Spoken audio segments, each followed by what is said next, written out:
But I've also seen the frustrations of young people whose voices remain unheard, whose ideas remain unsupported, and whose dreams are left unrealized. That is why I am here today to remind everyone of us of the future that we seek, that it can only be possible when young people are not on the sidelines, but today we gather at a historic moment as we celebrate 8 years of the United Nations and 30 years of the World Programme of Action for Youth, and this is more than just a commemoration, it is a call to action. In Malawi, like in many parts of the world, the young people make up the majority. We are innovators, problem solvers, and leaders in our own right. We are driving who are not only consulted but also included. A future built on partnerships between generations. Excellencies, let me take this opportunity to thank the member states for supporting the idea of establishment of the Program of Action for Youth. The UN Youth 2030 strategy have given us roadmaps. But having a roadmap is not enough if we lack the political will efforts so that young people inherit a world worth fighting for. Excellencies, we, the young people, remain steadfast in our optimism and determination to build a better future. What we ask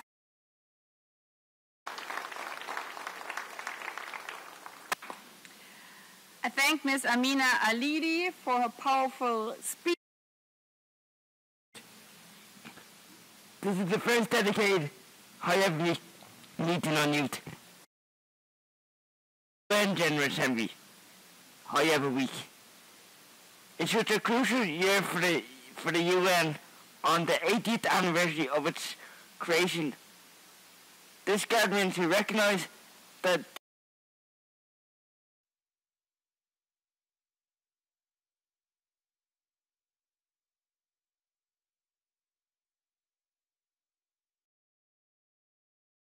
one of the Assistant Secretary General and the UN Youth Office, UT Dialogue. Number one, those in position of power must make space and encourage us young people as partners intergeneration year funded action. And as part of this, there must be investment in disability, International Disability Alliance and UNICEF, and commitments made in the Pact for the Future. My good friend Bashir Bass, who is a young person who was blind from Sierra Leone, has an advocate a word that is not designed for us. As such, we are forced to come up with that. We'll only find them working together. My hope for this session today is that there is an opportunity to reunite action on youth empowerment, and that the reflections and commitments are inclusive of young people with disabilities. And remember, actions speak louder than words. Nothing about it without us. Thank you very much.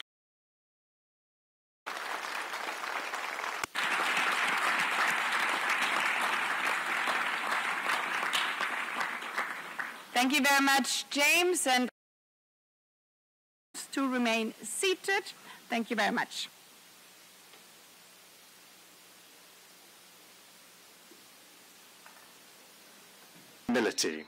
Secondly, ensuring education and training which responds to the needs of finding jobs and keeping jobs. It is also necessary to listen to young people more, to better define programs that work for the comprehensive implementation of initiatives such as the Pact for the Future and the Declaration on Future Generations. These initiatives aim to find solutions to the current challenges faced by young people in light of inequalities, armed conflicts, climate change, and digital transformation. 5, young people must be involved in management, decision-making, governance, and development. This will help reduce their vulnerability and ensure Milatovic, President of Montenegro. government of the People's Republic of Bangladesh.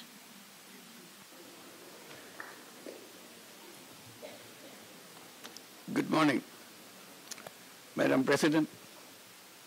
Thank you for convening this first ever high-level meeting on youth during the high-level week, befitting on the 30th anniversary of the World Programme of Action. Bangladesh is the 8th most populous country in the world, with 180 million people. That's a big population. But the point I want to draw attention to, half the population, out of 180, 90 million are under the age of 27. It's a very young population. It tells us something. Last year, in Bangladesh, we witnessed an extraordinary power of youth. They rose with courage to end years of autocracy, reset our nation's course, and entrusted me with the responsibility of steering reforms and democratic transition. They overthrew the government just simply by being on the street and taking bullets on their chest. Around the world, young people are recognized as agents of change. That's taken for granted. But the issue is, how big is the change? That we have to figure out.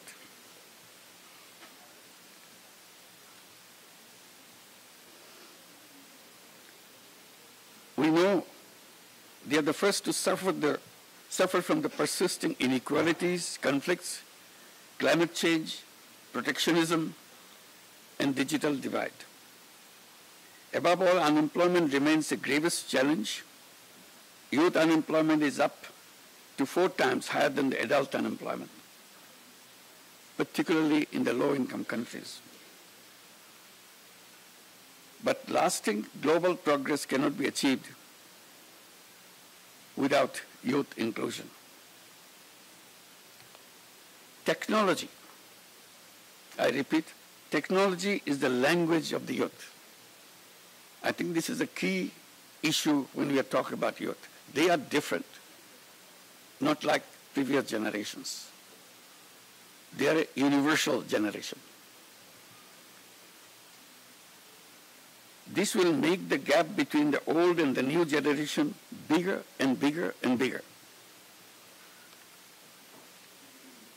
Entrepreneurship is the future of the youth, not jobs. We keep talking about jobs. But empowered by the technology in the hands of the youth, it will be the creativity and entrepreneurship which will be the path of the young people. They are too big. Young people are too big to be kept within the boundaries of jobs.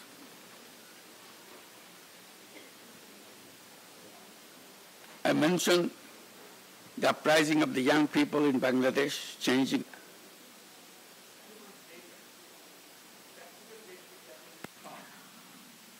I thank the Chief Advisor of the Interim Government of Bangladesh and now give the floor to the Prime Minister, to His Excellency Sitiveni Liga Mamada Habuka, Prime Minister of the Republic